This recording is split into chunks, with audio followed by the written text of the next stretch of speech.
different features of Python is having. We know that Python is a high-level language and object-oriented language. It is very much expressible and it is having a very easy syntax to write the code. So let us go for a detailed discussion on this overview of Python as it is coming next. Python coding can be done in three different ways. First one is the immediate mode, next one is the script mode, and the last one using some integrated development environment, that is IDE. So at first we're going to discuss how we can do the coding in Python in immediate mode. So here we are opening our command prompt and we are going to the respective folder, that is our C:, users, this is the username, and Anaconda 3. How to install this Anaconda, we have discussed that one in our other video, that what are the steps we require to install this Anaconda. So for this one we will be requiring this python.exe. So this python.exe, if you click, then this command prompt will open with this respective prompt. There is a triple greater than symbol. So here you can write the code in the immediate mode to run our scripts. You can find this one. So we are writing this one, print hello world. So in this way we can go for this. So A is equal to 100, B is equal to 200, C is equal to A plus B, and then you can go for print C. So it is getting printed as 300. So this is a mode which is known as the immediate mode.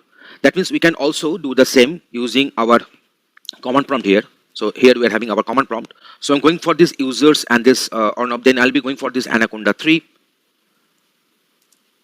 We can go for this Anaconda 3. Here we are having our Python, so we can go for this. So this is a python.exe is there. We can run it, and we are going to get the same screen whatever we had. So this is known as the immediate mode.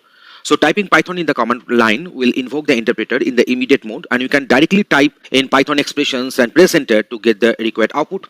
And if the Python prompt, it will tell us that interpreter is ready for our input. So let me type some code here. So I'm going for this print. Say 100 plus 200. You can easily find it is calculating and giving me the outcome. So this is our immediate mode. Now let me tell you that how to do the coding using the script mode. So for that purpose, we're just opening a notepad for the typing. So here I'm writing the code. There is a print. So we have typed this code here and we are saving this one. In the respective folder, there is Anaconda 3 and giving the name as say prog1.py. Giving the name as prog1.py. So we are saving this one. So prog1.py is the file name. Now we are coming back to our, I'm getting back my prompt here. So let me check whether the file has got saved here or not. Here's the file has got saved with the 41 bytes here. So now we can execute this code using Python. So Python will interpret this, this program. So we're going for this Python prog1.py. You can see that the program is executing. So this is a mode known as the script mode, where we can type our code, and this mode will be used to execute the Python program written in a file, and then we're executing it using Python and the file name. You can get the output here. So this is a program we wrote. Okay, and there is a respective output we're getting. There is another way to type the code, and that is our integrated development environment. So for that purpose, we are just invoking this Anaconda. So Anaconda Navigator. This is Anaconda Navigator. Now here we are going for this Jupyter Lab.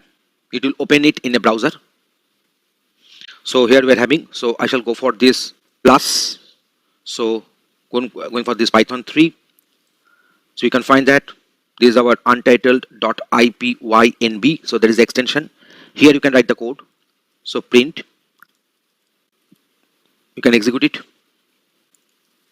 Welcome to the world of programming. In this way, you can go on execution. So you see, it has opened into our Chrome browser. So on the default browser, this notepad will get opened. There is a Jupyter Lab. So now we are going for this Jupyter Notebook. We tested with the Jupyter Lab. Now we are going for this Jupyter Notebook.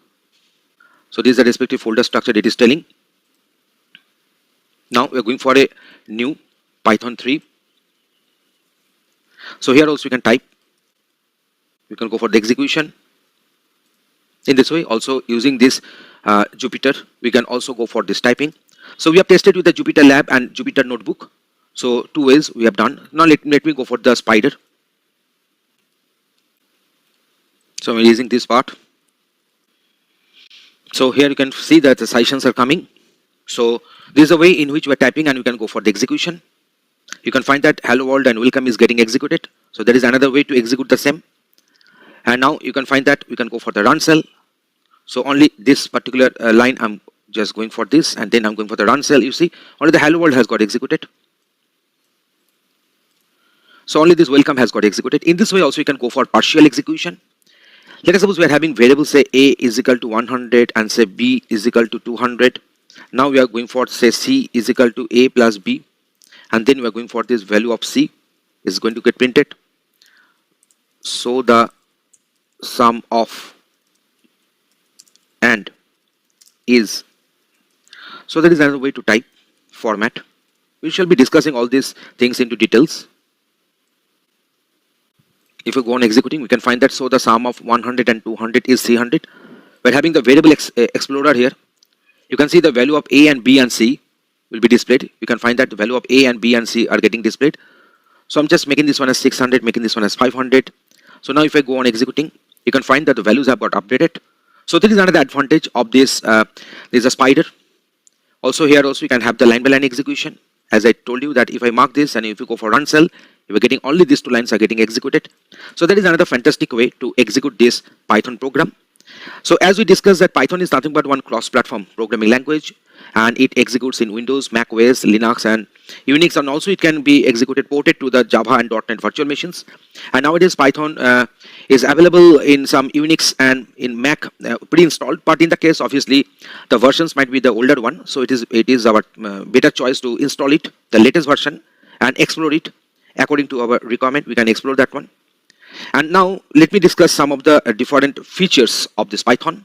Python is an object-oriented language, which means that it can model real-world objects, and it is also dynamically typed because it carries out type checking at the runtime. So dynamically typing means during the runtime, the variable's data type will be decided here. The name Python came by Guido van Rossum, and it came after the committee group, that is the Monty Python, and from there this name Python came here.